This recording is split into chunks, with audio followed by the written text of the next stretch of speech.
하겠습니다. 서로 한번 인사 나누시겠습니다. 반갑습니다. 한 번 더요. 사랑합니다. 이제 다 함께 일어나셔서 묵도하심으로 주일 예배를 하나님께 드리겠습니다.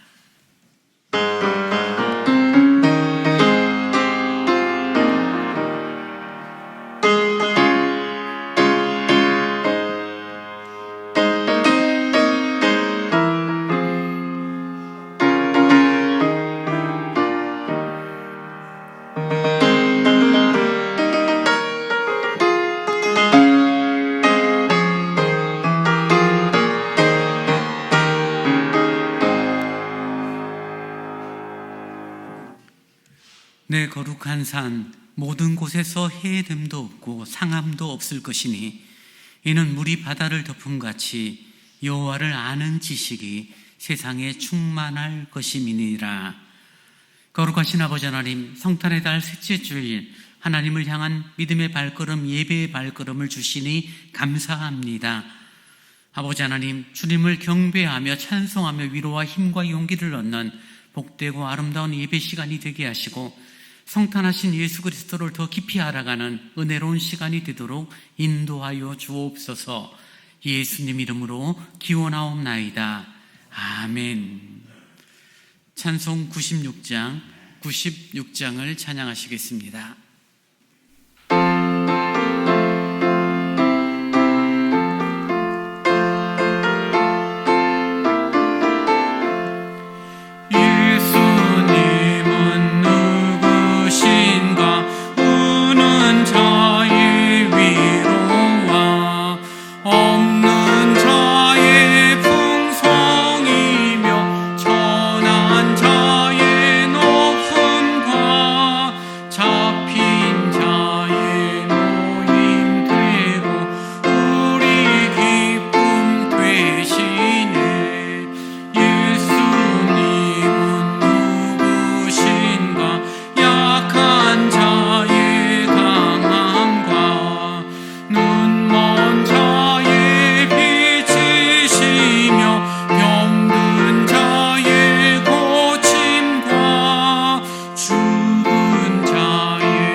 함께 사도신경으로 우리의 신앙을 고백하겠습니다. 전능하사 천지를 만드신 하나님 아버지를 내가 믿사오며 그 외아들 우리 주 예수 그리스도를 믿사오니 이는 성령으로 잉태하사 동정녀 마리아에게 나시고 본디오 빌라도에게 고난을 받으사 십자가에 못 박혀 죽으시고 장사한 지 사흘 만에 죽은 자 가운데서 다시 살아나시며 하늘에 오르사 전능하신 하나님 우편에 앉아 계시다가 저리로서 산자와 죽은 자를 심판하러 오시리라. 성령을 믿사오며 거룩한 공회와 성도가 서로 교통하는 것과 죄를 사하여 주시는 것과 몸이 다시 사는 것과 영원히 사는 것을 믿사옵나이다. 아멘. 성시교도 118번 118번을 교독하시겠습니다.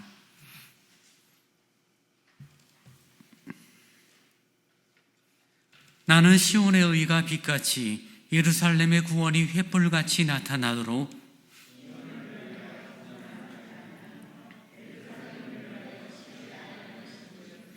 이방 나라들이 내 공의를 뭇 왕이 다 내 영광을 볼 것이요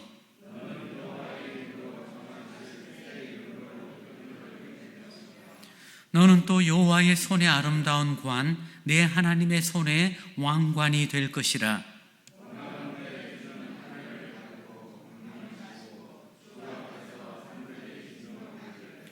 불이 섭을 사르며 불이 물을 끓임 같게 하사 주의 원수들이 주의 이름을 알게 하시며 이방 나라들로 주 앞에서 떨게 하옵소서.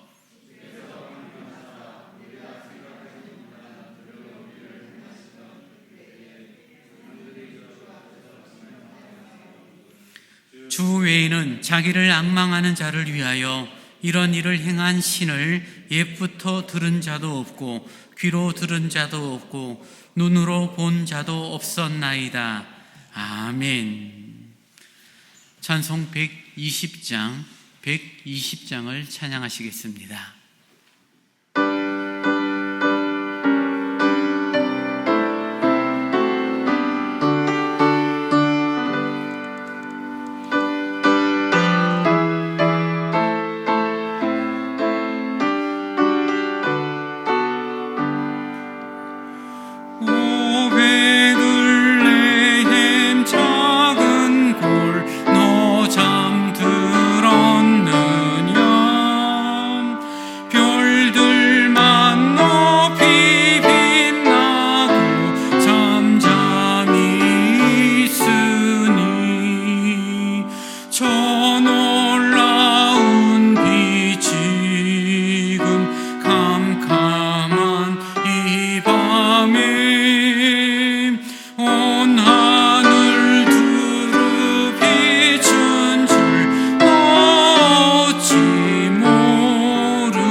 세상 모든 사람들 잠자는 동안에 평화의 왕이 세상에 탄생하셨도다.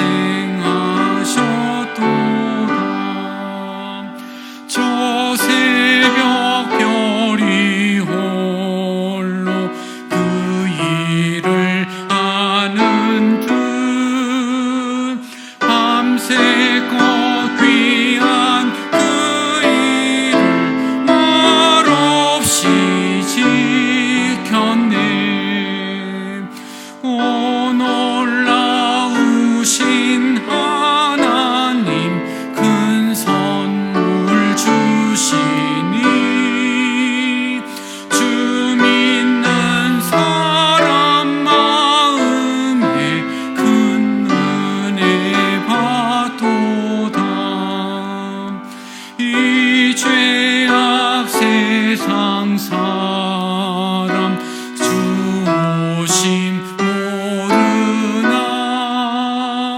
주 영접하는 사람들 그 맘에 오시네.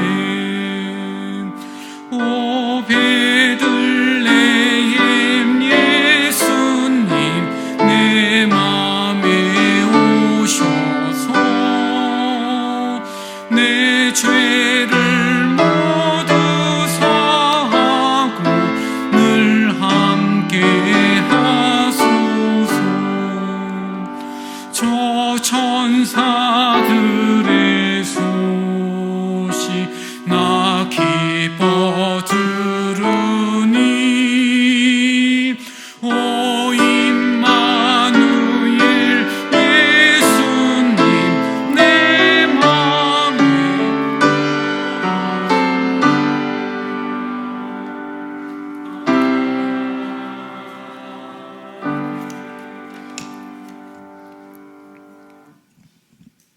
하나님 감사합니다. 오늘도 살아서 예배드리게 하시니 감사합니다. 이 시간 주를 바라고 경배하게 하시며 찬송하며 기쁨과 감사로 영광 돌리게 하옵소서. 주의 말씀이 등불되어 내 인생 비춰주시니 감사합니다. 세상 속에서 넘어지고 흔들리고 부끄러운 모습뿐이지만 내가 나를 봐도 용서할 수 없을 만큼 추한 모습으로 살아갑니다. 주 앞에 나와 회개할 수 없을 것 같은 상황이지만 그럼에도 임마누엘의 하나님을 기억하게 하시고 통해 자복할 은혜를 주옵소서. 십자가에 달려 죽으신 예수 그리스도의 사랑을 알게 하시고 하나님의 사람으로 아름답게 살아갈 수 있도록 도와주옵소서. 서울대강교회를 이끄시니 감사합니다. 마음에 예수 그리스도의 사랑이 넘치게 하시고 은혜와 긍휼함을 주옵소서. 고통과 아픔 속에서 주를 만나게 하시고 어지러운 세상 속에 말씀이 기준되게 하셔서 지혜롭게 주를 따라 살아가는 교회로 성장시켜 주옵소서. 서울대학교회 유치부, 유초등부, 청년부를 기억해 주시고 우리 아이들을 도우시고 인도하사 하나님의 때에 아름답게 인도해 주옵소서. 내 인생 내 것이 아닌 주님의 것임을 인정하게 하시고 말씀대로 살게 해 주옵소서. 말씀으로 살아감을 깨달아 알게 하시고 날마다 공급하시는 예수님의 사랑을 경험하며 기쁨과 감사가 넘치게 해 주옵소서. 말씀에 갈급하게 하시고 말씀이 끊어지지 않게 하시며 하나님 말씀 듣는 것에 집중하고 사모하는 심령으로 허락해 주옵소서. 삶 속에 균형이란 말에 속아 죄 속에 살지 않게 하시고 선명한 하나님의 말씀으로 하나님의 사람으로 세워 주옵소서. 말씀 전하실 목사님과 함께 하시고 은혜 부어주시고 채우고도 남아 흘러 넘쳐서 주변까지도 주의 사랑과 기쁨이 넘치게 하옵소서. 사명 감당하기에 부족함 없이 채워주시고 하나님의 나라를 전파하며 예수 그리스도에 관한 것을 담대히 가르칠 수 있도록 축복해 주옵소서. 말씀 듣는 우리도 하나님의 말씀으로 받아 하나님의 예수의 사랑을 경험하는 시간 되게 해 주옵소서. 감사합니다. 예수님의 이름으로 기도합니다. 아멘.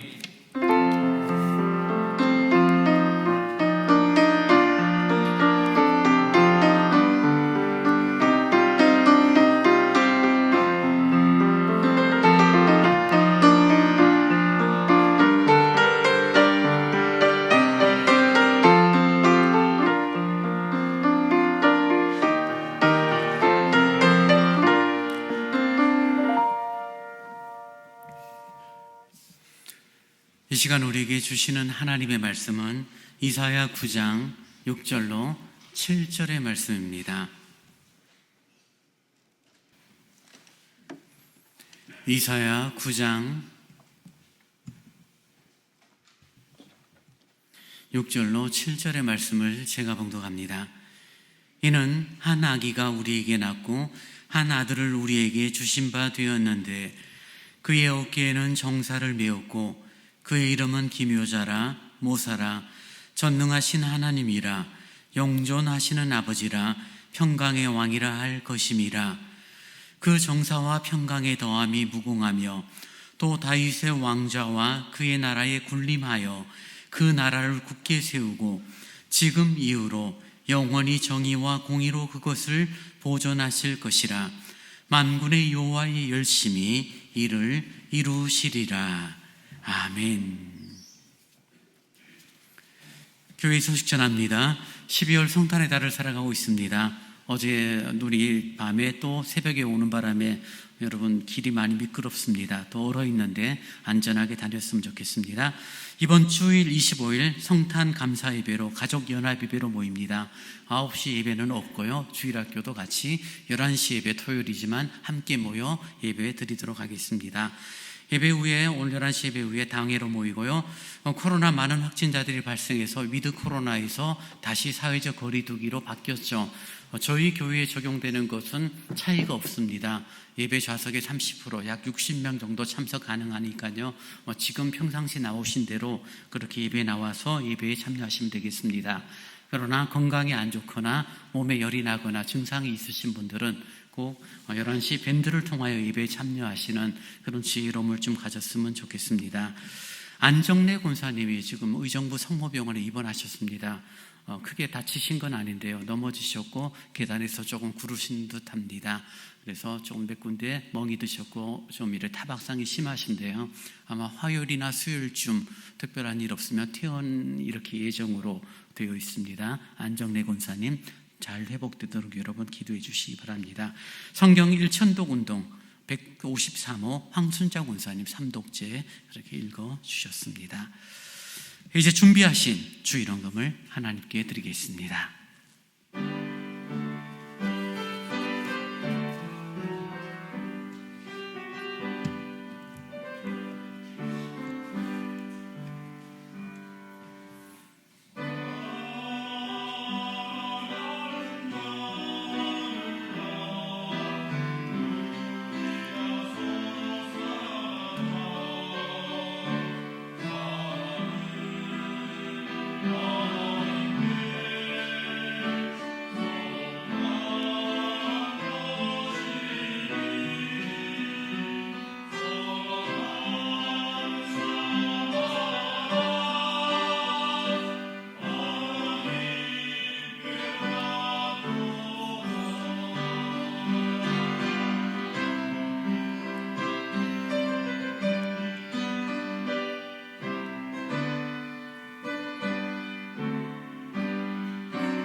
아멘.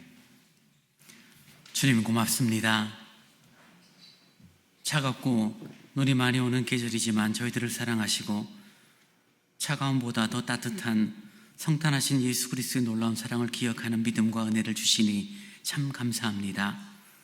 혼탁한 시대입니다. 코로나가 다시금 저희들을 힘들게 하여 사회적 거리두기로 다시 환원되어지는 그런 안타까움의 시절이지만 하나님을 향한 믿음, 주님을 경외하는 믿음을 저희에게 주사 함께 모여 예배하게 하시니 감사합니다. 혹여나 가족들이 또 지인들이 확진이 되어짐으로 어려움을 겪을 때마다 위로하시고 힘과 용기를 더하시고 인간의 생명 하나님의 손에 달려있음을 고백하는 겸허함이 있는 저희들이 되기를 원합니다. 하나님 앞에 헌금을 드리게 되니 감사합니다. 수고하고 애써 11조를 드리며 때를 따라 도우시는 하나님의 은혜에 감사하여 감사헌금을 드립니다.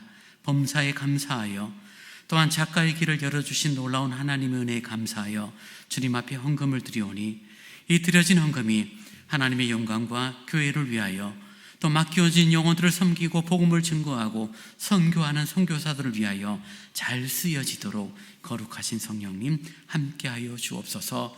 인생을 주관하시고 인생을 붙드시고 인생과 함께 하시는 주님을 잊지 않는 저희들이 되도록 함께하여 주옵소서. 드린 소원의 수고와 애씀을 통하여 합당한 열매 거두게 하시고 혼탁한 이 시대 믿음으로 살아가기에 부족함이 없는 담대함이 있도록 인도하여 주옵소서. 감사합니다. 예수님 이름으로 기도하옵나이다. 아멘.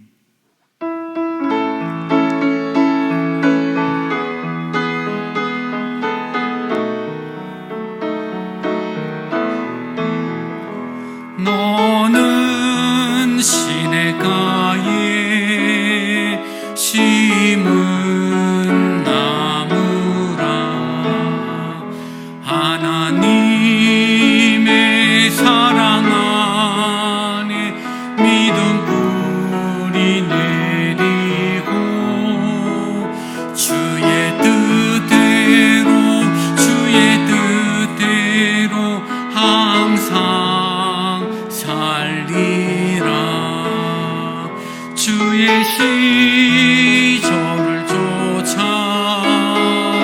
구원 열매 맺으면 주의 영화로운 피 너를 보호하리니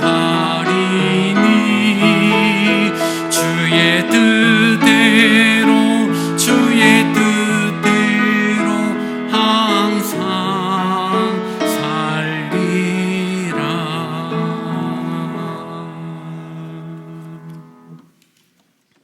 아버지 하나님 고맙습니다. 한 해의 삶을 이끌어 주시고 12월 셋째 주까지의 삶을 붙들어 주시니 감사합니다. 성탄의 놀라운 은혜를 기억하고 묵상함으로 차가워졌던 완악했던 우리의 마음이 따뜻해지게 하시고 온유함과 감사함이 가득한 저희들의 심령이 되도록 인도하여 주옵소서. 셋째 주일을 예비하며 주의 말씀을 듣습니다. 말씀의 은혜가 다시금 심령 가운데 온전히 누려지도록 함께 하시고 참으로 부족한 종의 말씀을 전하오니 진리의 도구, 말씀의 도구로만 사용하여 주옵소서. 예수님 이름으로 기도하옵나이다. 아멘. 이사야 7장에서 주님께서 아하스가 나는 징조가 필요 없습니다.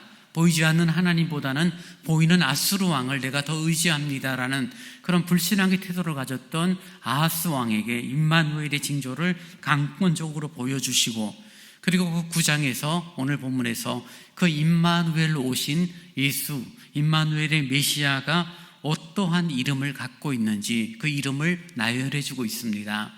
이름 하나하나가 깊은 뜻이 있고 살펴본다라면 한 주씩 살펴도 충분한 내용이겠지만 오늘 간단하게 그 임마누엘 이름의 뜻, 기묘자라, 모사라, 전능하신 하나님, 영존하신 아버지, 평강의 왕, 그 뜻을 간략하게 살피면서 이 땅에 오신 예수의 이름, 그것이 담고 있는 의미, 그리고 그 예수를 따라가길 원하고 닮아가길 원하고 그분의 발자취를 쫓기를 원하는 우리들이 어떠한 성탄의 삶을, 신앙의 삶을 살아야 될 것인지 함께 말씀 가운데 은혜를 나누어 봤으면 좋겠습니다. 6절에 보니 우리를 위하여 오신 예수 그리스도의 이름을 6절 이렇게 말하죠. 이는 한 아기가 우리에게 낳고 한 아들을 우리에게 주신 바 되었는데 그의 어깨에는 정사를 메었고 그의 이름은 기묘자라, 모사라, 전능하신 하나님이라, 영존하시는 아버지라, 평강의 왕이다 라고 그렇게 이름을 표현하고 있습니다. 한 아기가 오셨는데 그 아기가 오신 이유가 바로 우리를 위하여 태어났다라고 말하고 있습니다. 우리를 위하여 태어난 예수 그리스도, 우리를 위하여 오신 메시아라는 것입니다. 다른 사람을 위하여, 특정인이 아니라 바로 우리를 위하여 주님께서 오셨다는 사실은 매우 의미가 깊습니다. 우리들이 신앙생을 고백할 때 사도신경을 고백하죠. 천지를 지으신 하나님, 사도신경 전체 내용의 문장 한마디 한마디 앞에다가 우리를 위하여라고 표현을 하면은 조금 더 이렇게 의미 있게 다가옵니다. 우리는 예수 그리스도를 믿습니다라고 말할 때 우리를 위하여 성령으로 잉태하셨고, 우리를 위하여 십자가에 돌아가셨고, 우리를 위하여 다시 살아나셨고, 우리를 위하여 하늘에 오르셨고, 우리를 위하여 다시 오실 것입니다라는 그런 신앙 고백의 마디마디마다 우리를 위하여, 나를 위하여라고 넣어도 전혀 문제가 되지 않습니다. 주님은 우리를 위하여, 나를 위하여 오신 분이 맞습니다. 우리를 위하여 오신 그분이 우리에게 주신 바 되었다라고 6절은 말하죠. 여러분, 주신 바 되었다는 표현을 이렇게 이해하면 쉬울 것 같습니다. 나에게, 우리에게 선물로 주어졌다라는 것입니다. 여러분에게 누가 선물로 이렇게 무엇을 선물을 하나 주었어요. 작은 박스에다가 이쁘게 장식해서 여러분에게 주었어요. 여러분 어떻게 하셔야 되죠? 이거 왜 저에게 주세요라고 말할 이유가 없죠. 누군가 여러분에게 그런 선물을 주면 고맙습니다라고 받으면 되는 거죠. 저 필요 없어요. 왜 이런 거 주세요? 모르는 사람이 나에게 주진 않을 거고, 한 해를 섬기면서, 한 해를 살면서 고마운 마음을 담아 선물을 할 수가 있잖아요. 그러면 그 선물이 여러분에게 올 때 여러분이 취할 태도는 어떤 태도입니까? 네, 고맙습니다. 그리고 감사히 받으면 되죠. 선물을 받을 때 이거 얼마죠? 라고 지불을 할 이유, 대가를 지불할 이유가 없습니다. 선물은 공짜로 받는 것입니다. 물론 어떤 사람들 간의 관계에서는 내가 수고하고 내가 섬기고 저 사람을 아끼고 사랑했던 그런 마음들이 전해졌기 때문에 연말에 선물을 주고받을 수 있겠지만 주님께서 우리에게 주신 선물은 우리가 그 선물을 받기 때문에 무언가 대가를 지불해야 될 이유는 없다라는 것입니다. 주님이 우리에게 주셨으니 그냥 받으시면 돼요. 공짜로 받으시면 됩니다. 믿음으로 받으시면 돼요. 주님께서 주시는 놀라운 선물이 무엇입니까? 우리에게 주신 한 아기다라고 말합니다. 나를 위한 한 아기가 우리에게 주신 바 선물로 주어졌다라고 오늘 성경이 말합니다. 주님 안에는 생명이 있고 풍성함이 있고 주님 안에는 감사와 기쁨이 있는 그 놀라운 아기 예수가 나에게 우리에게 선물로 주어진 그 놀라운 시간을 기념하는 12월 성탄의 달을 지금 저와 여러분이 살아갑니다. 그 예수 그리스도의 이름을 6절 중반절 이후에 쭉 설명하고 있죠. 기묘자, 모사, 전능하신 하나님, 영존하신 아버지, 평강의 왕, 이런 내용들을 우리들이 길게 설명할 수는 없지만 오늘 짧게 설명을 하면서 그 메시아로 오신 우리에게 선물로 나를 위하여 오신 그 메시아의 이름이 어떠한 이름을 가져 있는지 한번 살펴보았으면 좋겠습니다. 주보 칼럼란에 보면은 성령 인물들의 이름이라고 말하고 그 성경에 나오는 유대인들의 이름이 그냥 즉흥적으로 지어지기보다는 의미가 있음을 칼럼에 기록되어 있죠. 영적인 의미가 있거나 예언적인 의미가 있거나 어떤 개인의 특징들, 당시의 상황들, 신앙적인 어떤 배경 가운데 각각 인물들의 이름이 지어졌고 그 이름들이 말 그대로 이름값하며 살았던 그런 성경의 역사들을 바라보면서 오늘 메시아로 오신 예수 그리스도, 그분의 이름이 기묘자, 모사, 전능하신 하나님, 영존하시는 아버지, 평강의 왕이라는 그 담겨진 의미를 살필 수 있다라면, 조금 알아간다라면 그분이 이 땅에 오셔서 사셨던 삶이 정말 이름대로 사셨구나라는 사실을 저희들이 확인하며 우리 역시 동일하게 그런 삶의 방향을 추구해야 되는 삶이 신앙, 믿음의 삶이라는 것을 저희들이 깨닫게 될 것입니다. 먼저 첫 번째, 기묘자라 모사라라고 말합니다. 기묘자 모사라는 단어를 우리가 좀 번역한다면 놀라우신 조언자요 상담자입니다 라고 표현할 수 있습니다. 예전에는 사실 상담이라는 단어가 이렇게 익숙한 단어가 아니었지만 2000년대 들면서 상담이라는 단어가 많이 이렇게 다가오죠. 상담학에 대한 그런 어떤 카운셀링에 대한 학위를 공부하고 많은 사람들이 상담을 찾아서 내담이 되어져서 서로 자신의 마음을, 속마음을 토로하고 정신적인 어떤 그런 위안을 받고 치료를 받고 내가 왜 이러는지 모르겠어요 라는 답을 찾아가는 그런 상담하는 경우들이 빈번한 시대가 되어졌죠. 정신적으로 또는 마음적으로 뭔가 문제가 있는데 왜 그런지 모르니까, 혹은 또 어떤 이유 때문에 마음이 상했는데 그 상한 마음을 토로할 데가 없죠. 만약에 친하다라고 토로를 했어요. 사정을 이야기했어요. 개인 프라이버시가 있는 문제를 이야기했는데 그것이 그 사람을 통하여 돌고 돌아서 사람들에게 소문으로 다가올 때는 참 괴롭죠. 괜히 말했다는 생각이 들고 차라리 혼자 삭히고 말 거라는 생각이 들죠. 근데 문제는 뭐예요? 혼자 삭히다 보면 뭐예요? 내 마음에 병이 들죠. 누군가를 만나 토로하고 누군가를 만나 대화를 하면 우리는 힐링이 됩니다. 사실 코로나 시대에서 왜 코로나 블루라는 단어가 나타나서 코로나 우울증이 생기냐면 사람들을 만나지 못하고 함께 식사하고 함께 커피를 마시고 이른바 수다를 떠는 것이 아무것도 아닌 것처럼 보이지만 여러분, 그게 사람의 정서를 순환시키고 힐링시키는 좋은 도구가 되어집니다. 근데 코로나 때문에 만나는 게 불편해지고 두렵고 혹여나 문제가 될까 봐, 그래서 혼자 밥을 먹고 혼자 차를 마시고 혼자 있어서 말을 하지 못하니 사람들이 우울해지는 그런 현상을 가리켜서 코로나 블루라고 해서 코로나로 말미암아 생겨진 질병 가운데 하나처럼 설명이 되고 있죠. 신앙적인 부분에도 마찬가지예요. 교인들이 공동체를 이루어 함께 만나고 함께 떠들고 함께 먹고 함께 마시고 함께 봉사하고 함께 시간을 보내는 신앙인과 말 그대로 예배만 딱 드리고 누구하고도 아는 척 안 하고 예배만 드리고 가시고 예배만 드리고 가는 그런 어떤 지극히 개인적인 신앙생활 하시는 분과의 신앙의 성숙도를 따진다라면 분명 차이가 나는 것은 당연한 것입니다. 왜냐하면 더불어 살아가도록 함께 하도록 만든 거죠. 근데 사실 그렇잖아요. 교회에 교인이라고 해서 친분이 있다라고 해서 내 속마음을 마음껏 토로하기가 말처럼 쉽지는 않아요. 한번 여러분 떠올려 보십시오. 내가 정말 누구에게도 말할 수 없는 난처한 일들, 정말 어떻게 보면 굉장히 부끄럽고 민망한 이야기, 그런 내용들을 마음 편안하게 이렇게 만나서 이야기하고, 나 그래 어떻게 하면 좋겠어, 나 참 힘들어, 나 그것 때문에 참 민망해 죽겠어, 어떻게 할까, 그런 내용을 설명하고 이렇게 함께 나눌 수 있는 여러분 친구, 여러분의 어떤 이웃이 몇 명이 될까요? 여러분 만약에 머릿속이 좀 딱 떠오르지 않는다라면은 여러분에게는 그런 대상이 없다라고 말해도 틀리지 않을 거예요. 아, 나는 그런 상황이라면 누굴 만나서 이렇게 이야기를 하고 싶어, 당장 머릿속에 딱 떠오른다라면 그 말이 맞아요. 근데 떠오르지 않고 누굴까 막 찾기 시작하면 여러분 주위에 막상 그런 문제가 닥칠 때 그런 마음을 토로할 친구가 없는 거죠. 어떤 이유 때문에요. 그것이 사실 어떤 면에서는 우리들이 가지고 있는 인생이에요. 신 앞에서는 고독자여 단독자로 살아가는 우리들의 모습인 거죠. 그래서 힘들어요. 근데 주님의 이름이 뭐라고요? 놀라우신 조언자, 상담자, 기묘자, 모사라고 말합니다. 주님 앞에 토로할 수 있습니다. 주님 앞에 말할 수 있어요. 주님 앞에 억울함을 드러낼 수 있었어요. 절대로 알려지면 안 되는 이야기조차 주님 앞에 토로할 때 그것은 정말 안전하게 보호가 됩니다. 내 개인 프라이버시가 존중이 되어지는 주님이세요. 나를 지켜주십니다. 주님 앞에 토로하면 주님께서 위로하여 주세요. 내 속마음을 주님 앞에 아릴 때 주님께서는 그것을 기억하시고 그 문제를 해결해 주시는 놀라운 은혜가 있는 분이에요. 내가 나의 삶을 해결할 수 없고 내가 나의 문제를 해결할 수 없지만 주님은 우리의 속사정을 아시고 우리의 속사정을 아시는 주님께서 우리를 해결할 수 있도록 도우시는 분, 그분이 바로 놀라운 조언자, 상담자, 기묘자, 모사라라고 우리에게 말씀하고 있는 것입니다.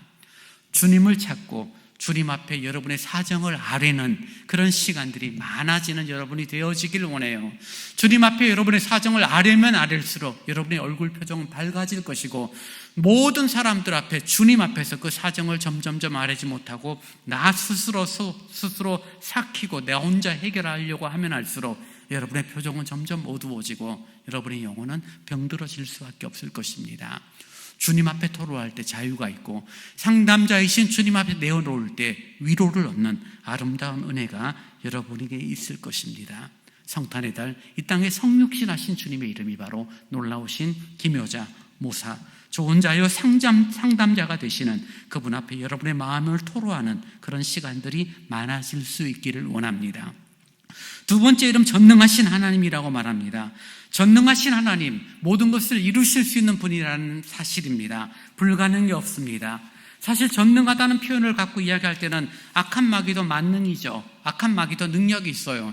인생보다 능력이 있고 우리를 힘들게 하고 우리를 어렵게 만들고 우리를 마음 상하게 할 수 있지만, 그러나 악한 마귀가 전능하다라고 표현하진 않아요. 사탄 마귀는 능력이 있죠. 만능이다라고 말해도 틀리진 않지만 전능은 아니에요. 전능은 우리 주님입니다. 우리 주님만이 전능하신 분입니다. 메시아로 오신 그분만이 모든 것을 하실 수 있는 분이에요. 죽었던 우리를 살리시고 지옥길로 걷던 우리들을 돌이키사 천국으로 인도하시는 놀라운 분이에요. 내 스스로 모든 것을 할 수 없고 내 스스로 나의 삶을 주장할 수 없다는 능력이 부족하다라면 전능하신 주님을 찾고 그분께 나 자신을 의뢰하고 의탁하는 여러분의 심령이 되어지기를 원합니다. 춥고 곤고하고 힘들고 내일을 알 수 없고 코로나로 더 어려워진 이 시대에 전능하신 그리스도, 그분께 나의 시간, 나의 삶을, 나의 미래를 의탁하는 은혜가 여러분에게 있었으면 좋겠습니다. 세 번째로 영존하신 아버지라고 말합니다. 영존이란 단어는 아는 것처럼 영원하다라는, 시간적으로 영원하다는 뜻이죠. 그러나 동시에 공간적으로도 어디에도 계신다라는 말이 되옵니다. 영원히 계시고 어디에다 계시는 분이죠. 한자로 예전에 무소부지하신 하나님이다라고 하나님의 성품을 설명합니다. 하나님의 이름이, 이 땅에 오신 예수 그리스도의 이름이 무소부지하신 분이라는 것입니다. 영존하시다라고 말합니다. 늘 계시고 영원히 계시고 언제나 계시고 어디나 계시는 분인데요. 그런데 그분이 그 계심을 통하여 뭘 하신다는 거죠? 뭐라고 말해요? 영존하신 아버지다라고 말하고 있다는 것입니다. 언제나 계시고 영원히 계시고 늘 함께 하시고 어디나 계시는 그분이 아버지 역할을 하고 계시다라고 그분의 이름을 설명하고 있다는 것입니다. 사랑하는 여러분, 아버지라는 그런 단어 속에서 담겨진 여러분의 정서는 무엇입니까? 물론 사람마다 조금 차이가 있을 거예요. 아버지로부터 맨날 두드려 맞고 큰 아이들은 아빠가 밉죠. 아빠가 싫어요. 그래서 아빠의 존재에 대해서 필요 없다라고 말할지 모르지만 일반적인 경우는 부모의 역할, 아버지의 존재는 큰 울타리죠. 정말 있는 듯 없는 듯 했지만 늘 나를 지켰고 자녀들을 지켜주고 자녀들을 위하여 있었고, 없을 때는 그 울타리가 휑하니 없어진 느낌으로 정말 마음 상해하는 그런 일들이 빈번하죠. 아버지 어머님의 장례를 치르고 난 다음에 사람들이 가지고 있는 공통된 마음들이 뭐예요? 큰 울타리가, 큰 나무가 그늘이 되어졌던 그분이 이제는 나와 함께하지 못하는 것에 대한 애통함이 있습니다라는 표현들을 하는 이유가 거기에 있는 거죠. 근데 우리 주님은 무엇입니까? 영원히 계십니다. 육체를 가진 아버지는 잠시의 시간 함께하다가 늙고 병들면 나를 떠나고 함께하지 못하지만, 그 그리스도는 영존하시는 아버지가 되어 자녀를 위하여 돕고 힘이 되어주시고, 내가 힘들고 지칠 때 나를 위로하시고 나의 손을 붙잡아 주시고 나를 불쌍히 여기시고 나에게 긍휼을 베풀어 주시는 그 분이 바로 영존하신 아버지 예수 그리스도라고 말합니다. 사랑하는 여러분, 주님은 우리의 연약함을 아세요. 저와 여러분의 연약함을 아시는 분입니다. 그리고 알고 계시는 그 알물 통하여 우리를 불쌍히 여겨주시고 우리의 짐을 대신 져주시는 분이 영존하시는 아버지입니다. 우리는 주님께 나아가 그분의 이름으로 기도할 때 영존하신 아버지의 도우심, 큰 울타리가 되시고 큰 그늘이 되시는 그분의 은택을 입는 놀라운 은총을 경험하게 될 것입니다. 영존하신 아버지를 늘 기억하는 저와 여러분이 되었으면 좋겠습니다. 네 번째 이름은 평강의 왕이다 라고 말하고 있습니다. 평강의 왕, 평화의 왕이라는 거죠. 전쟁의 소문은 늘 있었고 평화의 소문은 늘 있죠. 코로나가 없어진다고 해서 또 다른 문제가 없을 것이다 라고 장담할 수 없는 시대예요. 오늘의 문제가 해결이 되면 내일의 문제가 우리에게 다가올 것이고, 내일의 문제가 해결이 되어졌다라고 해서 모레 문제가 더 이상 없을 것이다라고 장담할 수 없는 시대가 오늘 시대입니다. 불안함이 있는 시대가 오늘의 시대예요. 개인적으로도 질병의 문제로 고민하는 분들이 있을 것이고, 경제적인 어려움으로 고민하는 분들이 있을 것이고, 이런저런 내년을 2022년을 준비하면서 여러분들도 정말 불안함이 있을 것입니다. 염려와 불안함이 차면 찰수록 우리 속에서는 주님의 평안은 없어지고, 주님이 주시는 참된 평화를 누리려고 주님을 찾으면 되지만, 그 염려 두려움은 주님을 찾기보다는 눈에 보이는 것들을 찾게 되죠. 커피를 마시거나 사람을 만나거나 혹은 내가 원하는 그런 약을 먹거나 잠을 자거나 그런 시간들을 통하여 불안을 없애려고 하지만, 그러나 말처럼 쉽게 없어지지는 않고 그때만 잠깐 없어질 뿐입니다. 근데 주님은 뭐라고 우리에게 당신의 이름을 설명해 주십니까? 평강의 왕이다 라고 말씀하십니다. 참된 평화예요. 하나님이 천지를 창조하시고 아담과 하와를 지으시고 정말 에덴 동산에 조금도 흠도 없는 그 온전한 상태가 바로 샬롬이에요. 하나님의 평강이 가득한 부분입니다. 주님께서는 평강의 왕으로 오셨습니다. 평강의 왕으로 오신 주님께서 제자들과 당신을 따르는 백성들에게, 그리고 우리들에게 말해요. 너희에게 평안을 주노라. 내가 주는 평안은 세상이 주는 평안과 다르다라고 말하며 근심하지 말라라고 우리에게 말씀하세요. 평안을 우리에게 주신다라고 말씀을 하시는 것입니다. 세상이 주는 평안과 분명히 달라요. 여러분 기억하셔야 합니다. 주님을 찾을 때 주님이 허락하신 놀라운 평안을 누리는 것 맞습니다. 그런데 우리는 주님이 주시는 평안을 누리는 것을 기대하기보다는 주님을 찾을 때 뭘 기대하죠?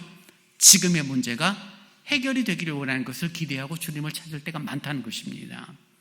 어떤 곤고함이 있어요. 질병의 문제가 있어요. 자녀의 문제가 있어요. 경제적인 돈의 문제가 있어요. 주님을 찾고 주님을 기도합니다. 영존하신 아버지 하나님에서 주님을 찾습니다. 그러면서 뭘 요구하죠? 하나님이 주시는 놀라운 평안이 내 10년 가운데 역사하기를 기대하는 것이 아니라 질병의 문제가 해결이 되어지고, 돈의 문제가 해결이 되어지고, 자녀의 문제가 해결이 되어지는, 지금 살아가는 삶의 환경과 조건이 뭔가 해결이 되기를 원하는 그런 우리들의 마음을 갖죠. 근데 통계적으로 보면요, 주님이 그걸 해결해 주시는 것은 맞아요. 근데 아마 한 100번 가운데 한 번 정도는 환경과 조건을 주님이 개선해 주세요. 정말 돈을 주세요. 질병을 고쳐주세요. 주님께서 정말 환경과 조건을 바꿔서 정말 천지가 개벽되도록 변화시키는 놀라운 역사를 베푸실 때도 있어요.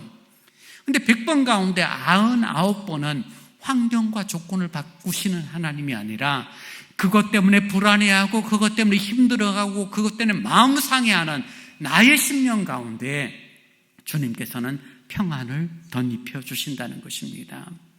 왜 우리들이 이런 새벽 나와 교회 나와서 기도하고 갈 때 발걸음이 가볍습니까? 하나님을 찬송하고 마음껏 목청 터지도록 주님께 기도하고 난 다음에 나아가는 우리의 발걸음이 힘이 있습니까? 환경과 조건은 똑같아요. 여전히 곤고해요. 여전히 어려워요. 여전히 답이 없어요. 그러나 주님께서 주시는 평안을 누리고 옮겨나가는 발걸음이기 때문에 환경과 조건을 넘어서는 평화가 우리의 심령 가운데 있는 것입니다. 그래서 우리가 주님께 열심히 나아가고 주님을 찾을 때 주님께서 우리의 상황을 바꾸시기보다는 나의 마음을 분명히 바꾸사 똑같은 상황 가운데 두려워하거나 힘든 마음이 아니라 감사와 평안의 마음으로 이 땅을 살게 하신다는 것입니다. 코로나로 인하여 힘듦이 있습니다. 이제는 4명밖에 못 모이죠. 아마 1월 둘째, 첫째 주까지 그렇게 되어진다고 말합니다. 또 어떤 단계가 있을지 알 수 없어요. 불안합니다. 불편합니다. 사람들을 만나고 모르는 사람 만나는 것이 쉽지 않은 불안함이 있겠지만 우리는 기도함으로 하나님이 허락하시는 참된 평안을 누리는 저와 여러분이 되어지기를 원합니다. 코로나 시대에 어두워진 표정을 갖고 살아가는 우리들이 아니라 오히려 나를 위로하시고 나와 함께 하시는 내 심령 가운데 역사하시는 주님으로 인한 참된 평강을 누리는 그런 복됨이 우리에게 있기를 원합니다. 주님의 이름이 바로 그 놀라운 일들을 표현하고 있습니다. 그 주님이 다스리는 나라가 하나님의 나라요, 그 주님께서 하시는 역사가 하나님 나라의 일꾼으로 우리를 부르신 것입니다. 근데 참 재미있는 표현이 6절에 나오는 단어입니다. 여러분, 한 아기가 우리에게 낳습니다. 우리를 위하여 낳죠. 우리에게 주신 바 되었어요. 근데 이름을 설명하기 전에 그 아기의 특징을 뭐라고 말합니까? 그 어깨에는 정사를 메었고 라고 표현합니다. 정사는 권력이죠. 대통령이 정치 권력을 갖고 나라를 다스리는 그런 행위를 가지고 정사라고 말할 수 있습니다. 이 땅에 오신 예수 그리스도가 어깨에 정사를 메었다라고 표현하고 있습니다. 우리를 통치하시는 그 통치력을 어깨에 메었다라고 표현한다는 거예요. 어떤 의미입니까? 여러분, 그리스도께서 어깨에 정사를 메었다는 표현을 하고 있는 것이 무엇이에요? 주님의 나라가 세상의 나라와는 다르다는 것을 우리에게 설명을 해주고 있습니다.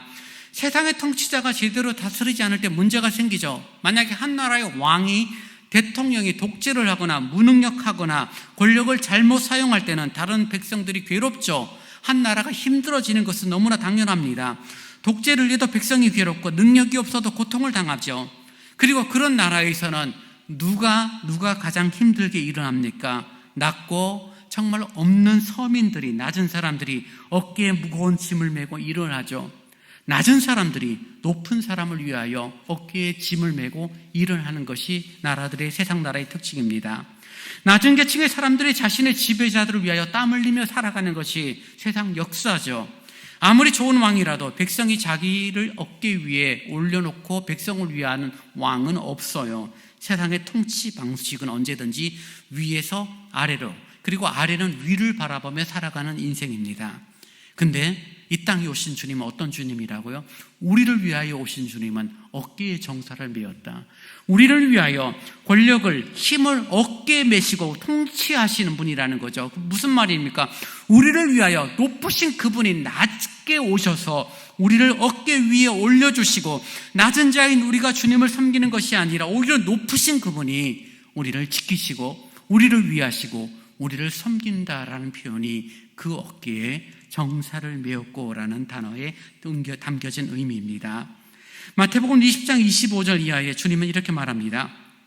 너희가 아는 대로 이방 민족들의 통치자들은 백성을 마구 내리누르고 고관들은 백성에게 세도를 부리지만 너희는 그러면 안 된다. 너희 가운데서 위대하게 되고자 하는 사람은 누구든지 너희를 섬기는 사람이 되어야 하고, 너희 가운데서 으뜸이 되고자 하는 사람은 너희의 종이 되어야 한다라고 말하여 하나님 나라의 특징, 하나님 나라의 힘의 균형이 어떠한지를 세상과는 다르다라고 말하는 것입니다. 그래서 예수를 믿는 사람들은 세상의 가치를 따르는 것이 아니라 하나님 나라의 가치 속에 살아야 돼요. 교회에서 그 가치가 아름답게 드러나야 합니다. 교회든 전도회든 개인의 만남이든 우리 그리스도인들이 만나는 모임이라면 정말 직분을 맡은 자들이 그렇지 않은 자들을 섬기는 거죠. 예를 들면 전도회 회장이 군림할 수 있는 것이 아니라 회원들을 섬기기 위하여 전도회 회장이 되죠. 목사가 장로가 되어서 교인들을 군림하고 교인들을 함부로 하기 위한 것이 아니라 교인들을 섬기기 위하여 장로, 목사로 세워지는 그런 원리는 너무 지극히 당연한 것이죠. 세상에서는 밑에 있는 다수가 위에 있는 소수를 섬기는 것이지만, 그러나 반대로 교회에서는 오히려 정말 직분을 가질수록 중직자라 일컬을수록 낮은 성도들을 섬기고 돕는 그런 모습을 갖는 것이 성경의 원리입니다. 주님께서 마태복음 20장 28절에 인자가 온 것은 섬김을 받으려 한 것이 아니라 오히려 섬기려 왔다라고 말합니다. 많은 사람을 위하여 나의 목숨을 대속물로 주려 합니다라고 말해요. 이 땅에 오신 목적이 바로 섬기고 생명을 주기 위하여 이 땅에 오셨다라고 말하고 있는 것입니다. 성육신하신 그리스도, 그분의 놀라운 이름들을 우리가 이해하며 주님께서 섬기러 이 땅에 오셨다는 것, 그의 구원과 섬김은 뗄 수 없는 관계라는 것을 우리는 확인하게 되어집니다. 섬김 속에 구원이 있고 구원을 통하여서 섬김의 삶이 이루어지는 교회 생활, 신앙 생활이라는 것을 우리는 확인해야 할 필요가 있습니다. 왜 교회 내에서 문제가 생기고 왜 교회 내에서 갈등이 생깁니까? 섬김과 생명의 문제가 놓쳐지기 때문입니다. 주님이 주인이 되시면 섬김과 생명의 문제가 늘 함께 가는데, 내가 스스로 왕 노릇하니 생명과 섬김은 떨어버리고 군림하게 되고 우쭐대고 내가 잘난 척하는 그런 모습으로 되어지는 거죠. 여러분, 교회가 10,000명, 10만 명씩 모인다고 그 교회 목사가 훌륭합니까? 훌륭한 게 맞죠. 남들은 훌륭하다고 말할지 몰라도 그 교회 목사 장로는 겸손하고 낮아져야 될 것이고, 큰 교회 좋은 교회 다닌다라고 해서 나는 그 교회 다니라고 우쭐댈 이유가 없죠. 성도들은 작은 교회든 큰 교회든 동일한 하나님의 교회니까요.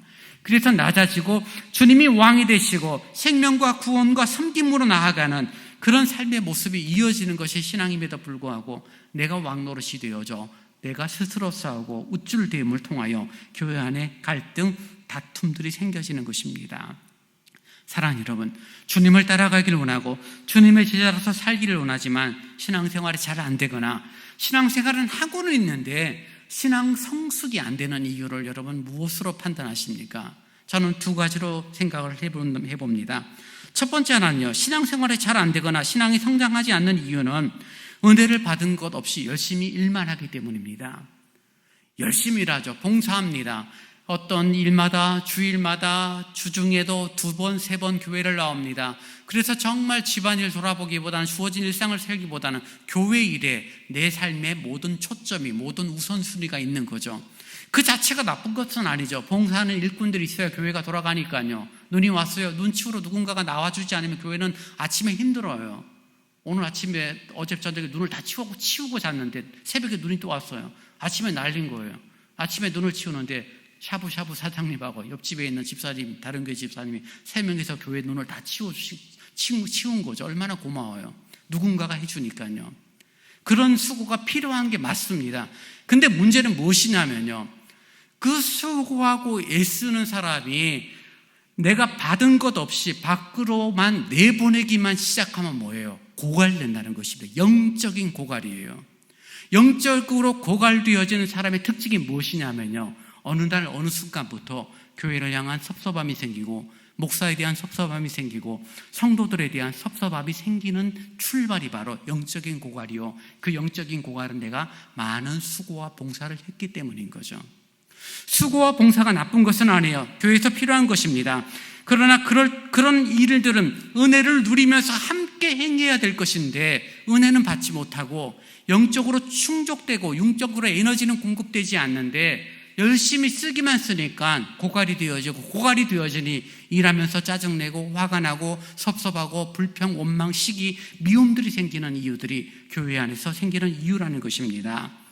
그래서 여러분, 혹시나 교회를 섬기면서 교회에 대해서 괜한 섭섭함이 생기고 목사에 대한 섭섭함이 생긴다라면 내가 영적으로 고갈이 되었구나.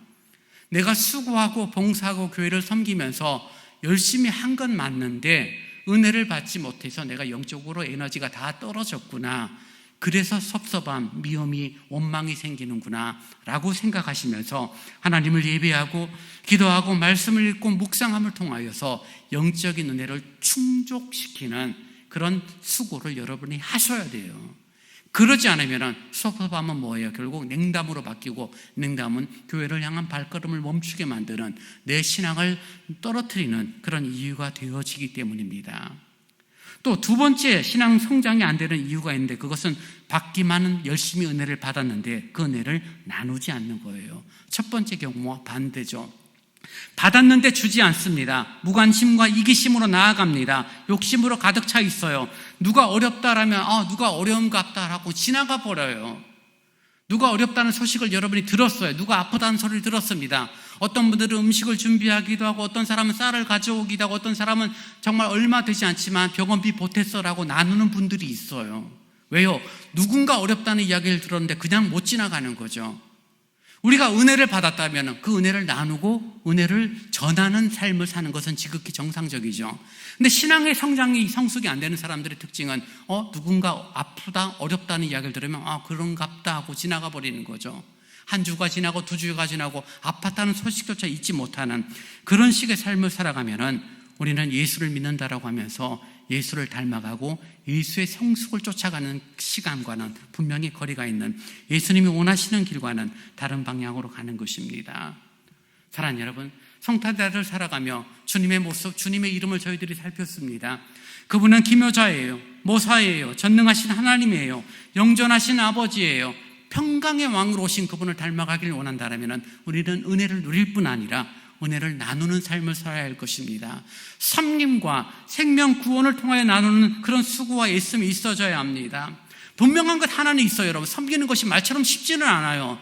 누구나 한 번은 다 섬기려고 애를 썼기 때문이에요. 섬겼어요. 근데 그 결과가 여러분을 피곤하게 만들 때가 있어요. 섬겼음에도 불구하고 오해를 받아요. 섬겼음에도 불구하고 시련이 있고, 섬겼는데도 불구하고 배신이 있고 절망이 있고, 뭔가 기대치가 충족되지 않으면 힘들고 눈물을 흘리고 괴롭고 분이 나서 어느덧 내가 다시는 내가 그러는가 봐, 그런 마음이 생길 때도 있는 것이 섬기는 결과의 열매예요. 섬기는 자의 기쁨이 있고, 섬기는 자의 아름다움이 있고, 섬기는 자의 아름다운 피드백만 있다라면 잘 섬기죠. 근데 섬길수록 힘들 때가 있고, 섬길수록 마음 상할 때가 있는 것이 교회 일이에요. 그래서 여러분, 냉담해지고 신앙이 포기되어진 안타까움이 있는 것입니다. 그러나 여러분, 포기하지 않기를 원합니다. 인내하기를 원합니다. 그래서 주님의 인내를 배우고 주님의 십자가의 사랑을 배우고 자신의 생명을 내어주기까지 우리를 섬기신 예수님의 마음을 조금씩 배워나가는 거예요.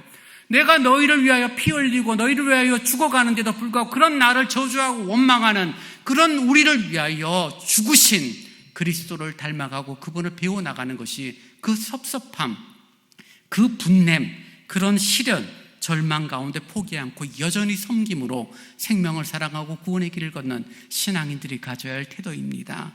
당장은 아니지만 섬김의 본을 보여주신 주님을 따라갈 때 우리는 주님의 거룩한 성품에 참여하는 복된 자가 되어질 것입니다.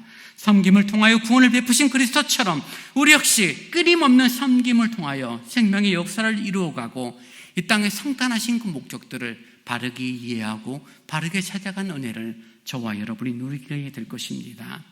사랑하는 여러분, 우리를 위하여 오신 예수님이에요. 우리도 사랑의 섬김을 통하여 구원의 의미를 다시금 깨닫는 이 성탄의 계절, 감사로 살아가는 그 복됨이 저와 여러분 가운데 온전히 누려지기를 원합니다. 이제 다 함께 일어나 찬송 117장을 함께 찬양하시겠습니다.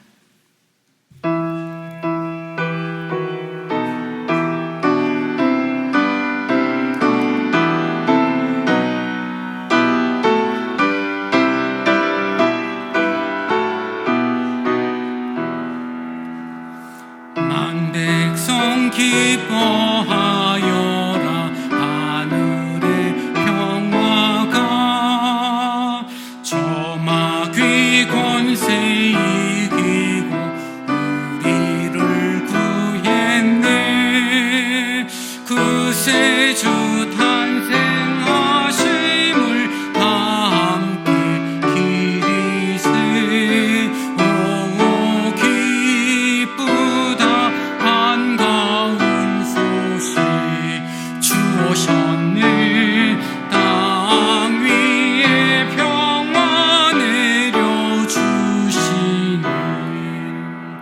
양치는 목자들에게 한 천사 나타나 그 전한 기쁜 소식은 이 세상 구원할 하나님 독생 성자가 탄생하심이라. 오 기쁘다 반가운 소식 주오셨네. 땅 위에 평화 내려주시네. 그 천사들이 전한 말 무서워 말아라. 동정녀 몸을 빌려서 주 탄생하셨네. 저 하늘의 영광 영광 땅에는 평화라.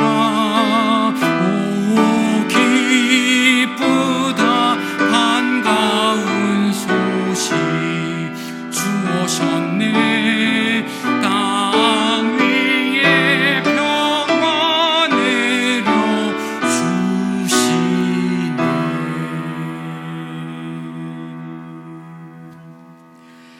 같이 기도하십시다. 어렵고 곤고한 시대 참된 평화는 주님입니다. 우리의 신앙 성숙 주님입니다. 섬김과 주의 은혜가 내 심령 가운데 가득 차 차가운 겨울을 은혜로 따뜻하게 살아가는 그런 귀한 성탄의 달을 살아가는 내 심령이 되도록 함께 해달라고, 그리고 또 특별히 다친 병원에 입원하신 안정훈 권사님의 회복을 위하여서도 우리 같이 한번 기도하겠습니다. 주님 고맙습니다. 하나님의 은혜가 필요합니다. 거칠고 곤고한 이 시대를 살아가며 우리들의 마음이 냉담해지고 나의 심령이 거칠어지고 시기와 원망과 섭섭함이 가득 찬 그런 삶이 이어질 때가 많습니다. 주님 불쌍히 여겨 주옵소서. 주님을 닮아가고 주님의 거룩함을 따라감으로 말미암아 안전함이 있기를 간절히 원하며 온유함이 있도록 주님 지켜주시옵소서. 아버지 하나님, 정말 놀라우신 이름을 우리에게 주시니 감사합니다. 그 놀라우신 메시아 되심을 따라가며 성숙과 성장을 만들어가는 내 영혼이 되도록 은혜를 허락하여 주옵소서. 영적인 고갈에 빠졌을 때 은혜를 구하게 하시고 섬김과 수고를 통하여 한 생명을 얻어가는 아름다움이 있도록 우리에게, 나에게 심령의 뜨거움으로 덧입혀 주시기를 간절히 원합니다. 특별히 육체에 약함이 있는 우리 안정희 권사님 지켜주시고 연약한 육체를 붙드시고 잘 회복이 되어져 함께 믿음의 길을 걷는 아름다움이 있도록 거룩하신 성령님 지켜주시옵소서. 은혜를 구합니다. 자비로우신 주님 함께하여 주옵소서. 놀라우신 성령님 선히 인도하여 주시옵소서. 감사합니다.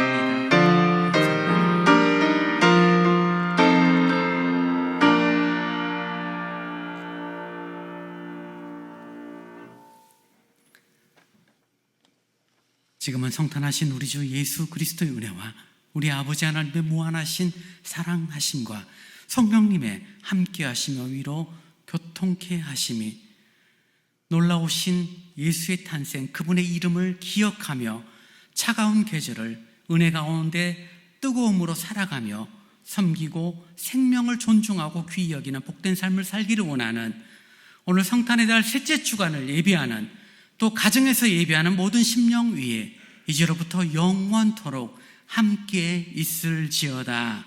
아멘.